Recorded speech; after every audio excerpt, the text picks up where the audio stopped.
هو أكلات كتير وما أحسن أعمل لهم يعني. هذا أكبر شيء يعني بيحز بقلبي وبيحرق بقلبي إنه أولادي يشتهوا شيء وما أحسن أعمل لهم إياه.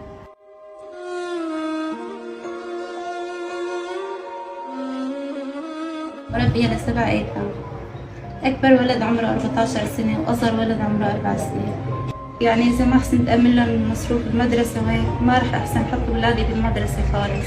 أولادي بيرغبوا للمدرسة وأنا ما خرجني أحطهم لأنه ما عندي أي مدخول إني ساعدهم فيه. والله العظيم ضليت 4 أيام 3 أيام ما فاتت لقمة خبز على بيتي.